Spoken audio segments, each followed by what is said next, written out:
It's February 23rd, 1984. Robert Hansen and his lawyers are in a meeting room at the DA's office in Anchorage, Alaska. The prosecutor on Hansen's case, Frank Rothschild, is down the corridor. He spoke with us in 2020. The Anchorage DA's office had a full floor of an office building in downtown Anchorage. It was a big office. Lots of lawyers, lots of secretaries, paralegals, you name it. And for at least 10 minutes, anyone on the whole floor could hear him screaming at the top of his lungs at his lawyers.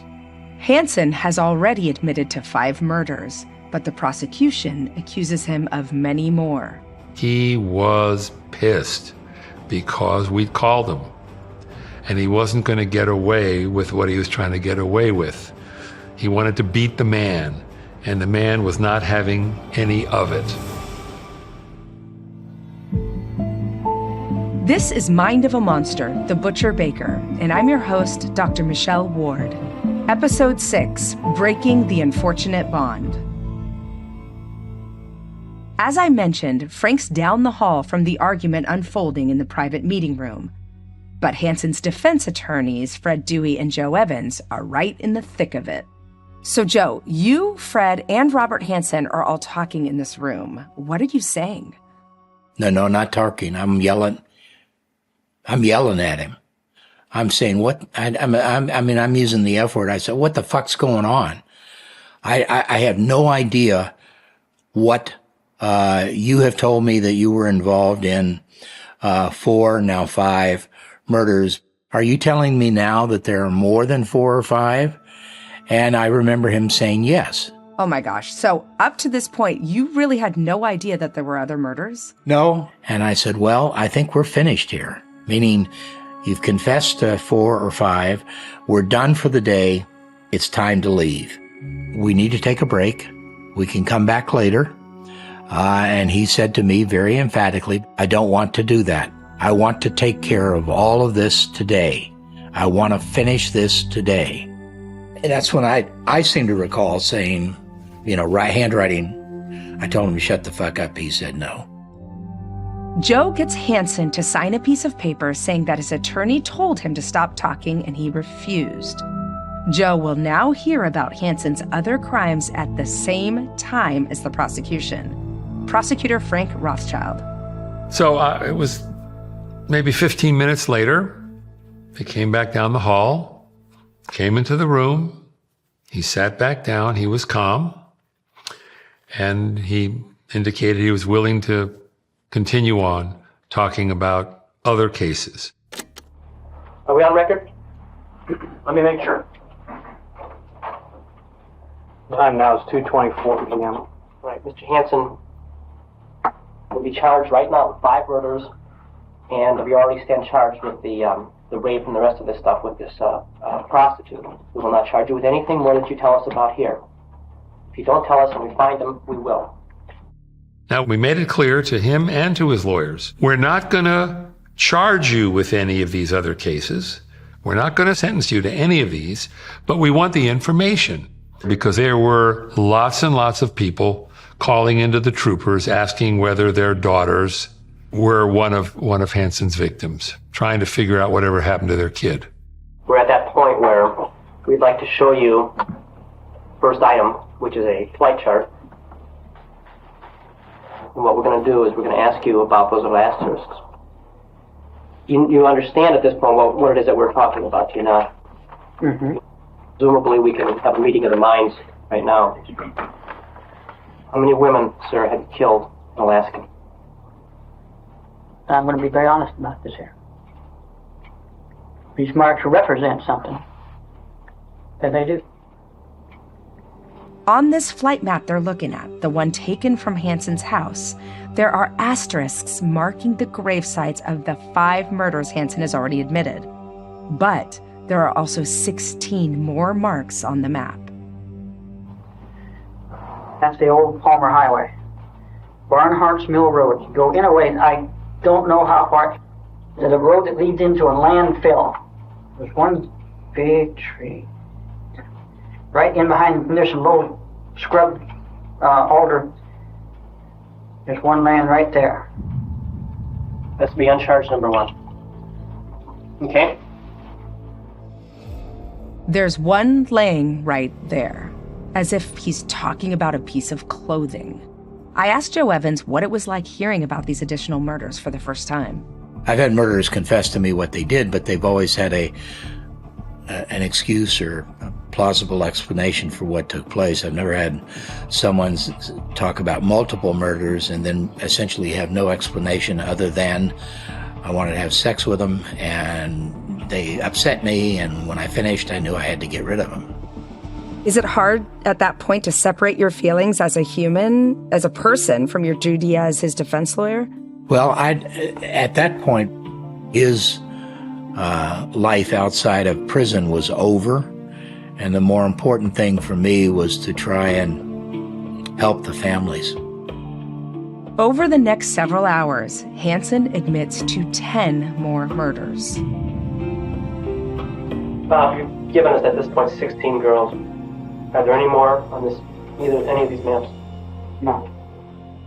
How did you feel at that point? What was it like to listen to that? I think part of the impact it had on me is I have 2 daughters at the time, and the thought of him doing what he did to these women, I could not imagine someone being so caught up in their own desires to do this to someone. And these were not spur-of-the-moment encounters. I mean, he had, in my opinion, actually stalked these people. He had singled out folks that did not seem to have friends. He was looking for loners, because when they went missing, folks wouldn't say, well, she didn't show up for work or whatever, or at least that was his theory. And the matter-of-fact way he described them was chilling and disturbing. Prosecutor Frank Rothschild. I absolutely came away reading that transcript and going back in time and thinking to myself, I didn't believe a lot of his stuff. And knowing how he wants to win the game and portray it now in a way in the best light for him, yeah, I think he was bullshitting us throughout. And there are the facts and the end result of these things, and then the way he tried to make it seem. So let's go into this a bit further. You'll remember criminal profile Dr. Brent Turvey. We've both listened to these 2 days of interviews from beginning to end, and I want to pick out some of these important moments with him. Let's talk about Robert Hansen's confession. Anything that happens after the apprehension and incarceration, you can't trust it unless it leads directly to evidence. And some of it did, and some of it didn't. But anything the offender says, again, after the fact to explain what he did, that's a rationalization. And I'm not saying that I hate all women. I don't. Quite the contrary. If I guess in my own mind, what I would classify as a good woman, not a prostitute, I do everything in my power, any way, shape, or form, to do anything for her, and to see that no harm ever came to her. But I guess prostitutes are one that I'm putting down as lower than myself. Like it was a game, they had to pitch the ball before I could bat. I always give them money ahead of time. So that means that if they accepted money, they were a prostitute. I see. Is that for your peace of mind or for the police? That made sure they weren't a good girl. If it was a prostitute, if they didn't ask me for money, I would let them live, because then they wanted me for me. But if they asked me for money, then they are a bad girl. So we have no corroboration that that's true, right?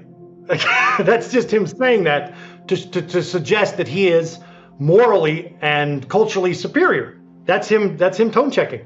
Brent's right. What Hansen describes is the way some of the murders played out, but not all. He pulled a gun on 18-year-old Patty Roberts as she was restarting her car. He tried to abduct a real estate secretary. One of his victims, Joanna Messina, was neither a dancer nor a sex worker. And he asked Sherry's friend Susan Bradford out on a date, not the other way around. And when I talked to author Leland Hale about this, he agreed. In fact, he did do that, right? He invited women. He said he was a photographer. That wasn't them saying, hey, would you take photographs of me for $300? That was not them saying that. He had to offer that. So, he's a liar, and that's what's so problematic about it. And there's another thing here. In topless clubs like that, it's the girl's job to go up to the guy and persuade him to take a lap dance or to buy a bottle of champagne.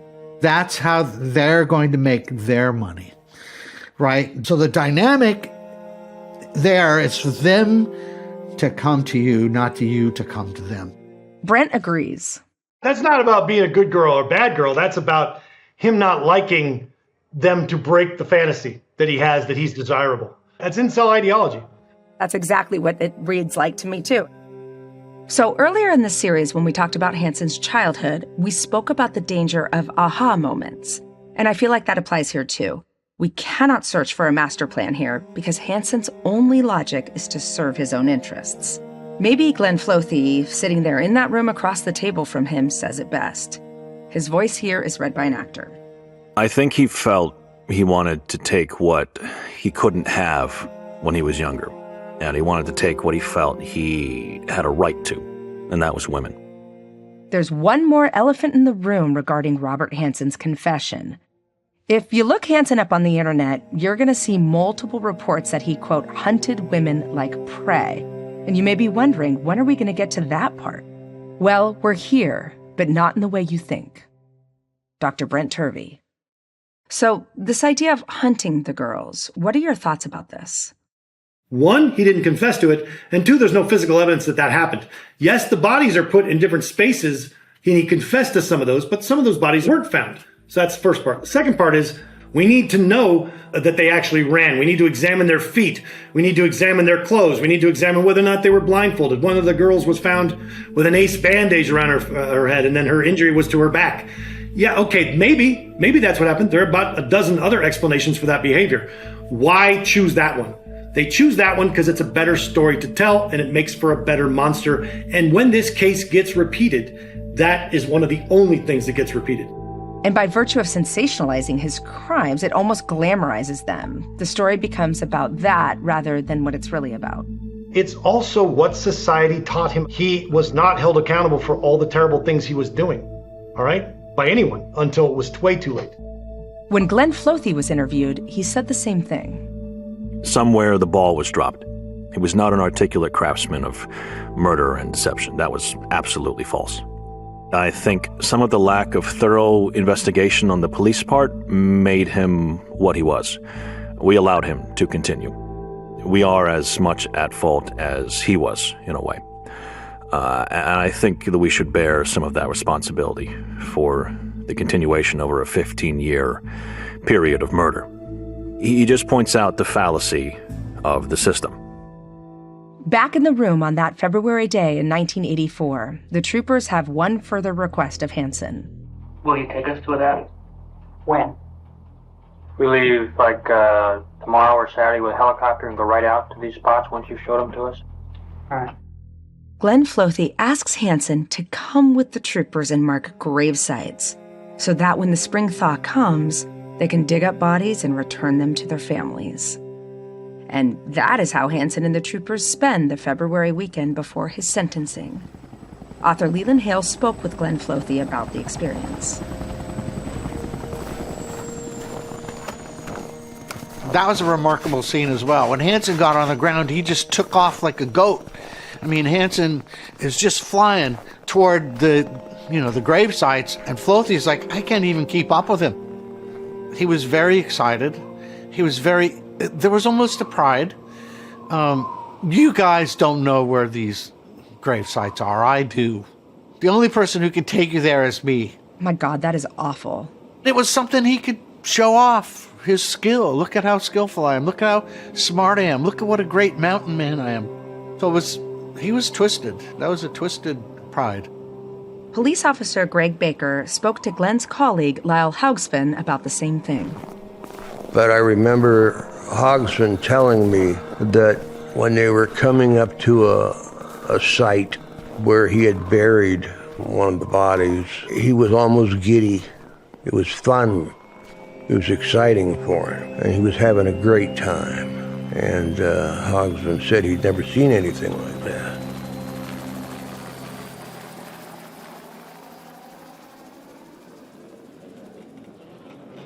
On Monday, the 27th of February, just 4 days after agreeing to Hansen's plea deal, the sentencing hearing begins. The courtroom was absolutely packed because anything that said State versus Hansen brought out all the journalists anyhow. Sitting there that day is Cindy Paulson, alongside family members of many of the murdered young women. It was Frank Rothschild's job to make a statement for the prosecution and a recommendation for sentencing. My goal at the sentencing was to explain as best I could to the population of Alaska who this man was, what he had done, the extent of his crimes, how he was found out, why it took so long to find out. Before you sits a monster, an extreme aberration of a human being. A man who has walked among us for 17 years, serving us donuts, Danish, and hot coffee, all with a pleasant smile. His family was a prop. He hid behind decency. I don't know how I delivered that, quite frankly, because I was really caught up in the horror of this whole case. I'd lived with it for a good while. I'd lived with this man, and so, yeah. Felt an obligation to all of the women. That's why I wore a little red rose in my lapel. I didn't say what it was for, but it was to honor the women who never made it back. And that was one way of expressing my emotion. Order. It turned out to be 461 years plus life without parole. That was the sentence that the state recommended for Mr. Hansen. That would ensure that he never saw the light of day again. Mr. Hansen was given the opportunity by the court to speak. He declined. And so then Judge Moody gave his comments and imposed that sentence, and that was the end of it. For Detective Maxine Farrell, it was the culmination of 4 years of dedication and investigation behind the scenes. How did you feel when you heard about a sentencing? Oh, I was glad. I mean, he couldn't come out ever. I mean, that was the main thing. This was a lifetime sentence. He wasn't going to get out again to do this to anybody else, ever. I never did care about the glory of anything. It was just that I did the job, and I did a good job.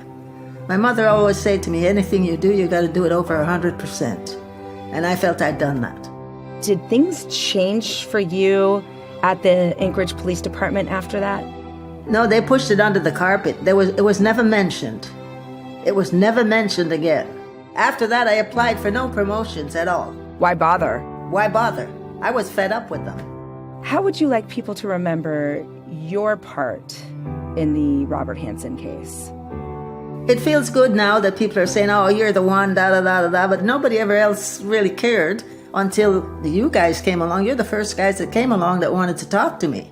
Maxine, you're our hero. I think you're quite incredible. Thank you.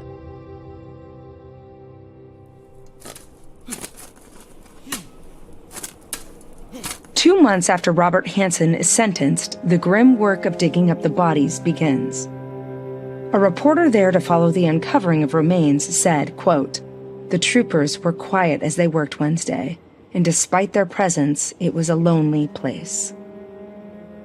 From the end of April until the first frost of fall, troopers travel around the remote grave sites that Robert Hansen had pointed out to them in the snow months earlier. Just last Tuesday, troopers discovered 2 other bodies in the Knik River area. Neither of the victims have yet been identified. Remember that Hansen didn't recall any of these women by name. They weren't worthy of that to him. So each body recovered represents an ongoing puzzle, a search for a real person who has more to their story than that ending Robert Hansen gave them. We're just going to have to compare the x-rays and go through dentals, Sergeant Float said. By later that year, the troopers have recovered the remains of 11 young women, and they've identified 9. And while we have newspaper reports, profiles, and countless interviews with Robert Hansen about his childhood, his upbringing, and his life, the information about most of his victims remains sparse.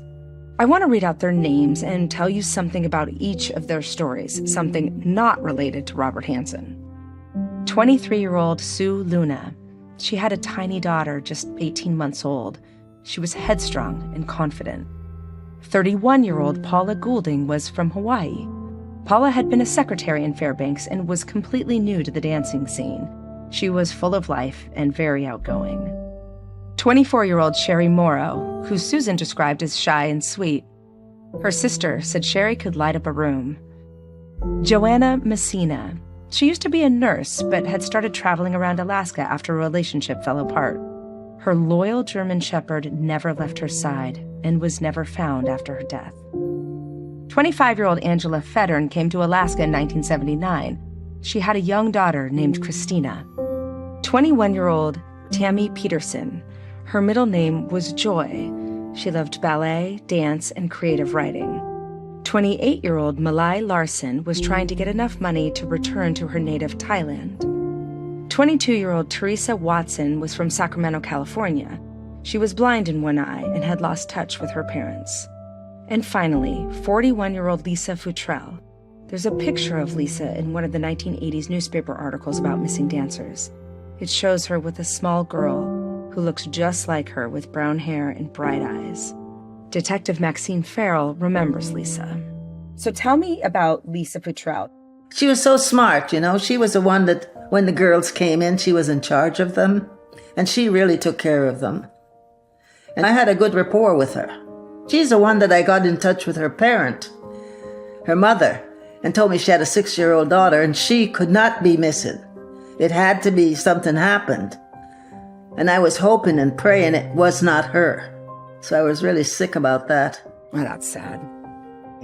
She'd been through so much all her life. 3 further victims known to police were never found.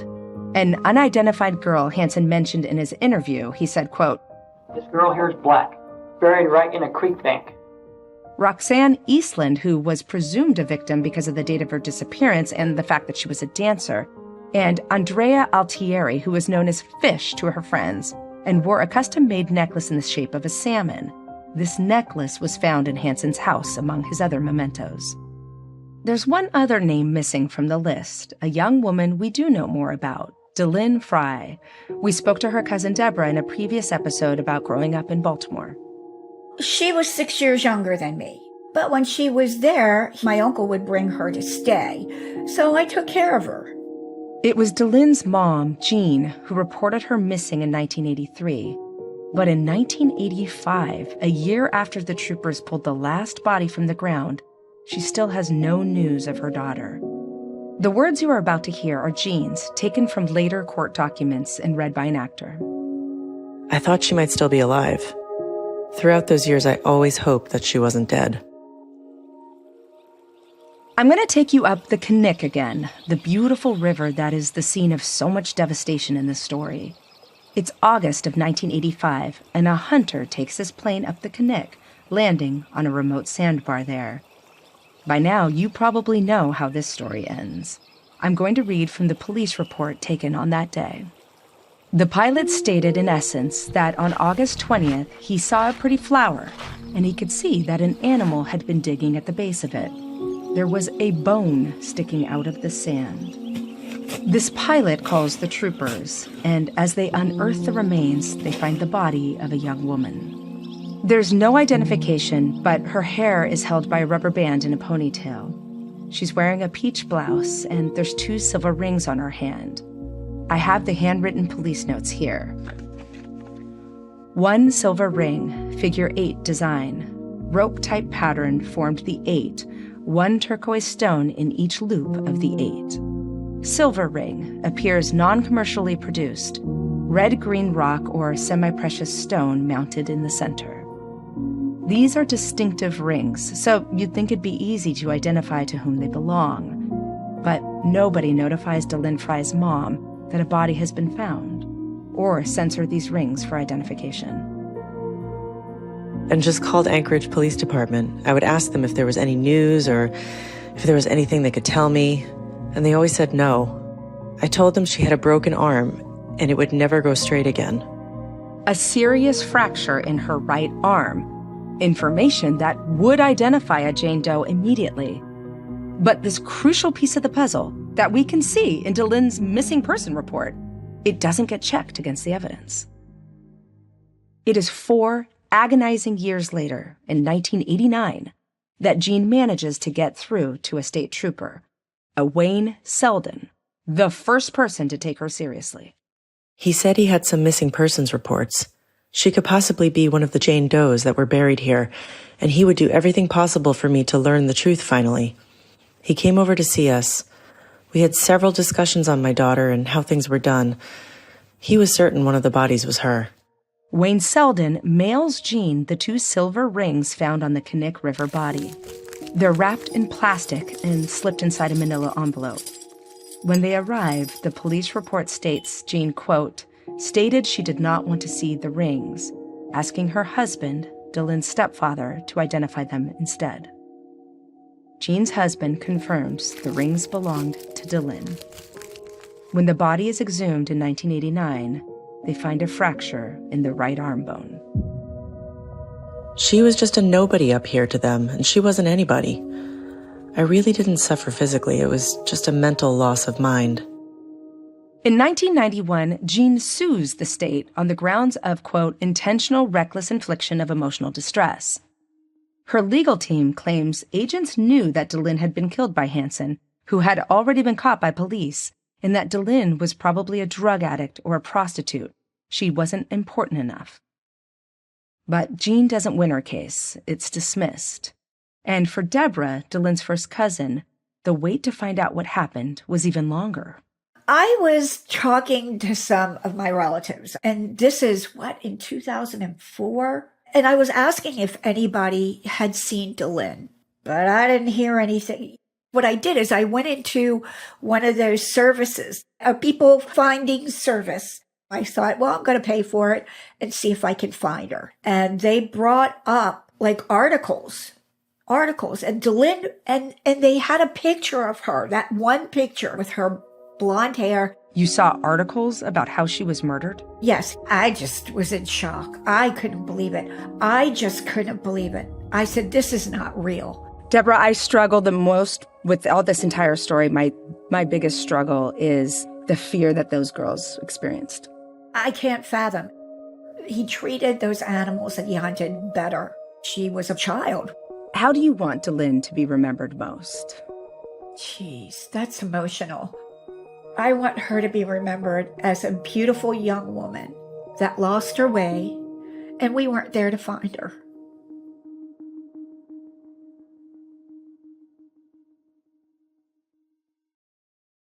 If you've been doing your math right, you'll realize that there are 2 victims we haven't talked about yet. 2 young women who remain unidentified, and it's their stories that take us right up to the present day. The first was called Horseshoe Harriet because she was found near Horseshoe Lake, 25 miles from Anchorage in 1984. At the time, her remains were skeletal.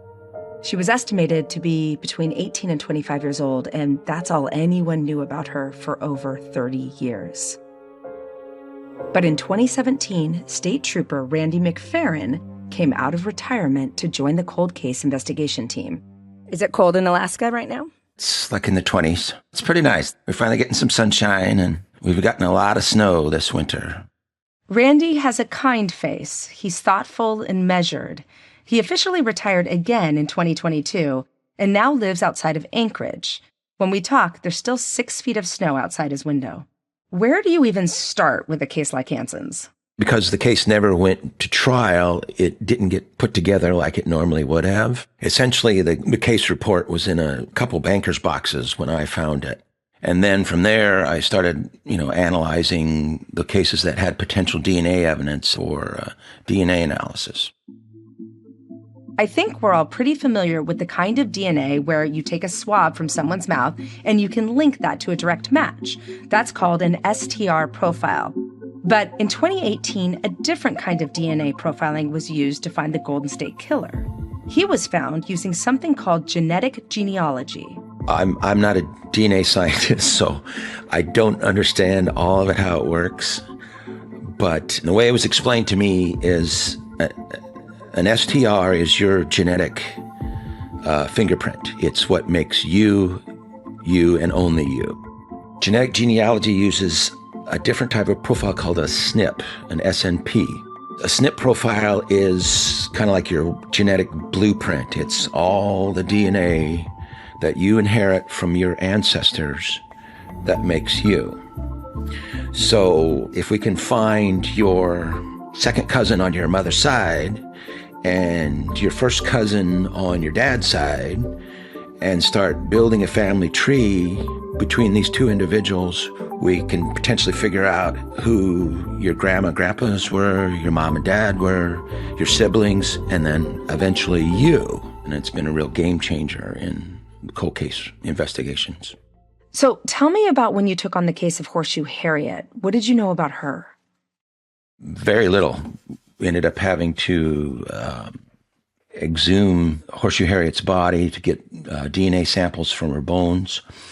They were sent off to laboratories to extract DNA from them, and eventually we got a good DNA sample that was processed and uploaded into GEDmatch and Family Tree DNA. GEDmatch and Family Tree DNA are two public DNA databases. So once the profile of Horseshoe Harriet is in the database, it will pick up anyone in her family, however far removed. From there, the case team builds a family tree, circling closer and closer to who this young woman could be. Once, we got her family tree put together, as we just started doing regular legwork, investigative work, and we eventually located a close family member living out of state. Wow, what was it like to make that kind of phone call after so many years? The family members we talked to, they were obviously very shocked, and in some cases they initially were in a bit of denial. You know how it is, people hope against hope that they're still alive. This relative agreed to provide a DNA sample. Sure enough, it's her. We've identified Robin Pelkey. Robin Pelkey, a 19-year-old with family in Alaska. The picture we have here shows her smiling with beautiful wavy auburn hair. She looks so healthy and happy in this photo.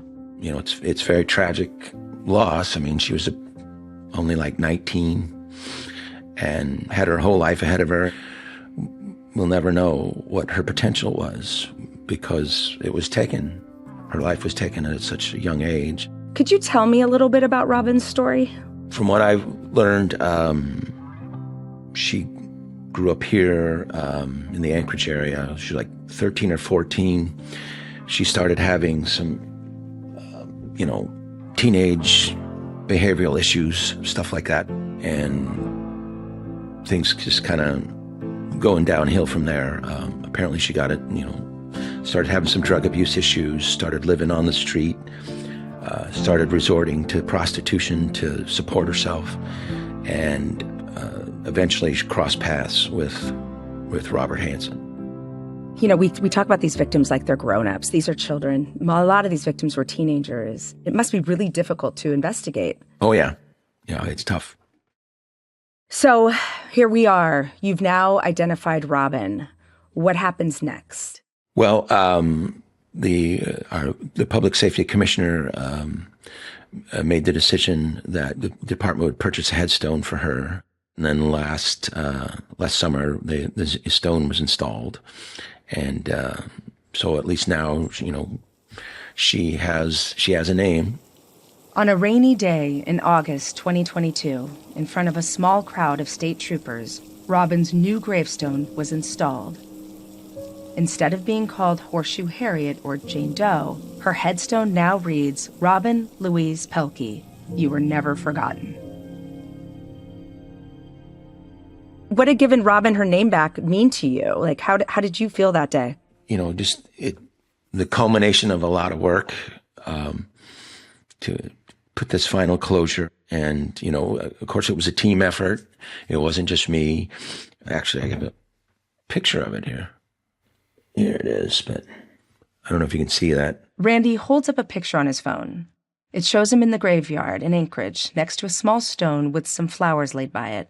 A woman with long, dark hair stands beside him.